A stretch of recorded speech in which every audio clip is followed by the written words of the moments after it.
Alfredo, ¿qué tal? ¿Cómo va? ¿Qué tal, Ricardo? Bien.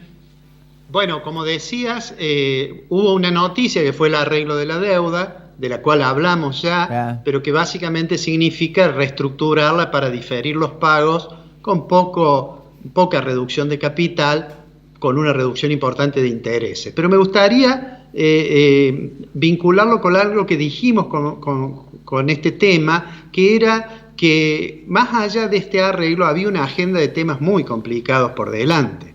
Me gustaría relacionarlo con uno de esos temas que nosotros mencionamos, que es la pobreza, porque por estos días se escucha mucha preocupación respecto de los altos niveles de inseguridad, y de hecho en el programa de hoy por eso lo vamos a estar comentando.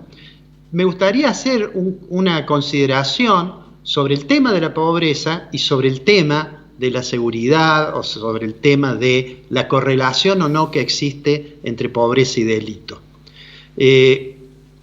Para hablar de pobreza te voy a mostrar muy pocos números, porque a veces tengo la sensación que cuando se le pone números al problema de la pobreza, en realidad se pierde parte de la dimensión humana, de la tragedia de aquellos que no pueden, digamos, alcanzar un mínimo de subsistencia. sí.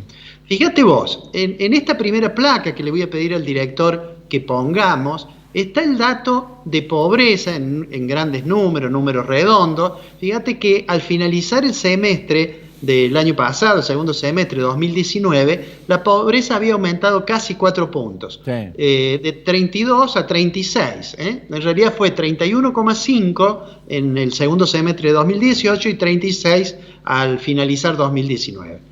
Pero ¿qué va a pasar ahora como consecuencia de esta particular circunstancia que vivimos con el virtual derrumbe de la actividad económica? Bueno, hay quienes han estimado que la pobreza probablemente hacia fin de año esté en torno o cerca o un poquito más arriba del 40%. Pero hay también, y es el caso por ejemplo de Orlando Ferrere, que dice que a fin de año una de cada 2 personas en Argentina va a ser pobre. Es decir, que diciembre del 2020 vamos a tener 50% de pobres, Sí.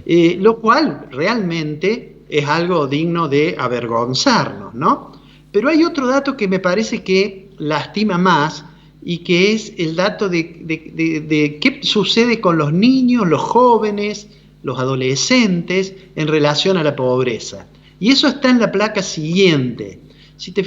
Podemos ver en esta placa que cuando uno mira los datos correspondientes a los jóvenes, digamos, al universo que estudia UNICEF, porque estos datos son de UNICEF, Sí. entonces uno puede ver ahí que en realidad el 18% van a aumentar los pobres, los niños, Los niños. adolescentes y niñas pobres, lo cual significa aproximadamente 1.800.000 jóvenes pobres más. Claro.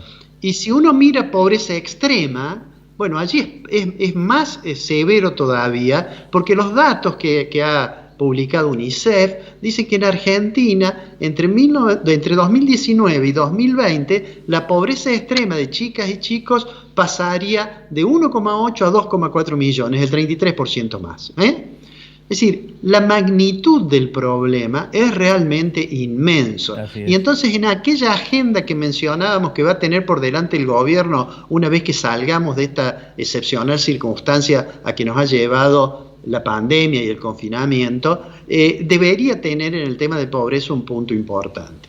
¿Por qué lo quiero relacionar con el tema del programa de hoy sobre el problema de la seguridad? Porque se escucha con cierta frecuencia la idea de que el aumento de la pobreza implica mayores delitos, ¿no? Y a veces se escucha también el argumento de decir, bueno, lo que hay que hacer es aplicar mano dura para evitar esto. Más allá que Argentina tuvo experiencia, por ejemplo, de aumento de las penas y de las penas que se condenaba a delincuentes, y eso obviamente no parece haber sido muy eficiente, ¿no?, para bajar el delito. Nada. Pero lo que hice fue ver, porque hay muchos estudios que se realizan de la relación que hay entre la economía y los delitos. Yo diría que a priori todos tendemos a pensar que mientras más pobreza haya, bueno, habrá más delitos. Sin embargo, cuando uno mira los estudios que hay, digamos, en el mundo académico, llega a la conclusión de que en realidad la pobreza tiene un coeficiente de correlación, es decir, está relacionada con el nivel de delito de manera muy tenue, digamos, muy baja. El coeficiente de correlación es muy bajo. Y entonces uno se pregunta, bueno, sin embargo existe una cierta hipótesis deductiva que las personas que caen en la pobreza pueden verse obligadas en determinado momento a violar la ley. Entonces uno tiene que mirar con un poco más de detalle los datos de pobreza. ¿Por qué? Bueno, porque es probable que la pobreza que en realidad haga que la persona, digamos, abandone sus valores y cometa un ilícito, sea la pobreza más extrema. Sí. Otros han sugerido que en realidad la pobreza solo impulsa la violencia cuando está acompañada por una desigualdad visible, y que esa desigualdad visible se presenta como injusta. En economía la desigualdad se mide con un indicador que es el coeficiente de Gini, sí. Pero el coeficiente de Gini en realidad muestra, digamos, un indicador de desigualdad general, y los estudios más detallados han mostrado que la correlación de violencia con desigualdad no se da cuando hay cualquier aumento de desigualdad. Por ejemplo, si aumenta la desigualdad entre las clases medias y las clases altas, si esa brecha se amplía, es probable que no veamos una consecuencia inmediata sobre los niveles de violencia de la sociedad. Sin embargo, cuando ello ocurre de una manera que impacta más a aquellos sectores que tienen más dificultades de subsistencia, y cuando se hace más visible la diferencia, entonces puede ser que eso ocurra. Por otra parte, los mismos estudios también sugieren que no es la pobreza en cualquier lugar o la desigualdad en cualquier lugar la que uno tiene que indagar para ver cuál es la correlación que hay, sino que tiene que ver fundamentalmente con las grandes urbes, con la zona, con las grandes ciudades, con urbanos muy complicados desde el punto de vista de la seguridad. Pero digo, esto lo que marca es que no es muy correcto el discurso que escuchamos por estos días de decir, bueno, aumenta la criminalidad, digamos, como consecuencia de la pobreza, porque da la impresión que esos discursos plantean de que hay que preocuparse de los pobres para que no delincan. Uh-huh. Y en realidad la pobreza debería estar siempre presente como una preocupación, porque tiene que ver con la dignidad, con la condición humana. ¿Por qué digo esto? Porque el paso siguiente de esta preocupación tan grande por los niveles de inseguridad, que por supuesto existe la inseguridad, muchas veces da lugar a discursos muy autoritarios y de mano dura que finalmente no resuelven ni el problema de la delincuencia y mucho menos se preocupan del tema de la pobreza. Que la inseguridad existe es cierto. Hay datos para estudiar esto. Se hace una encuesta sobre victimización. En el año 2016, un dato así que debería preocupar a los responsables de las fuerzas de seguridad, por supuesto, es que del total de delitos en 2016 que se cometieron en la Argentina, esta encuesta estima que solamente el 47,5% de los delitos contra los hogares fueron denunciados, y que de los delitos contra las personas fueron denunciados solamente el 66%. Eso es como una especie de indicador indirecto, porque cuando le preguntan a usted por qué no lo denunció, por supuesto hay tres alternativas. Una alternativa es que el delito no fue muy importante, claro. La segunda alternativa es decir que lo resolvió por sí solo, pero la tercera alternativa, la que es más importante cuantitativamente, es porque no confía en la fuerza de seguridad.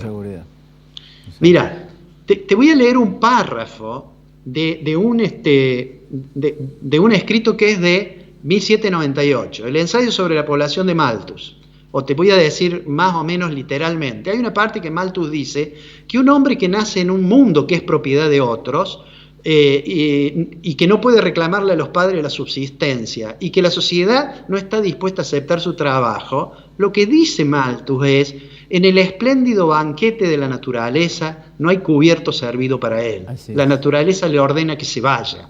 y no tardara la naturaleza misma en ejecutar su propia orden. Esa mirada, en realidad, fue escrita por alguien que además era un religioso. Malthus era pastor, que además conocía de cerca la pobreza porque en aquel entonces, principio del siglo XIX, el ensayo de la población apareció en 1798 y de manera anónima, pero la versión definitiva firmada por Malthus en 1803, bueno, estaba en el país que comenzaba a ver los logros del capitalismo naciente. Y sin embargo, Malthus creyó descubrir una ley natural que decía que siempre iba a haber pobres porque la población crecía mucho. Me gustaría terminar con esto. Desde aquella época hasta el presente siempre se ha discutido sobre el problema de la pobreza. La pobreza y la desigualdad en las últimas décadas se ha profundizado a pesar del crecimiento. Debería ser un tema de la agenda que no tenga que ver con la preocupación de la seguridad, que tendría que ver con la preocupación de los hombres por lo que le sucede a otro hombre. Hace muchos años, un intelectual dio una conferencia en Alemania y un joven que después fue un jerarca de la juventud neonazi, le dijo: ¿por qué me tengo que preocupar de lo que le pasa al otro? Y la respuesta de este intelectual fue: no voy a discutir eso con usted, porque es una cuestión que solamente podemos discutir los humanos. Y de eso se trata. El problema de la pobreza, Ricardo, así es un problema de humanos. Así es. Y en ese sentido no debería figurar como agenda solamente cuando hay problemas de criminalidad.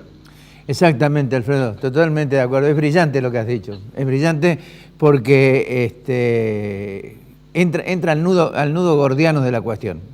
Al nudo gordiano de la cuestión. Así que es maravilloso haber escuchado un análisis de esta naturaleza, porque es absolutamente contundente desde el punto de vista intelectual y seguro desde el punto de vista no solamente de los números, sino también de la certeza que implica un desafío de esta naturaleza no solamente para la sociedad, sino para los gobernantes. Preocupados hoy, precisamente quizás porque uno tiene un punto más, un punto menos, un diferencial más o un diferencial menos, mirando el 2021, mientras vos decías correctamente, va a haber 8 millones de niños pobres y va a haber 50% de pobreza. Nos vemos la semana que viene. Un abrazo grande. Gracias, Ricardo.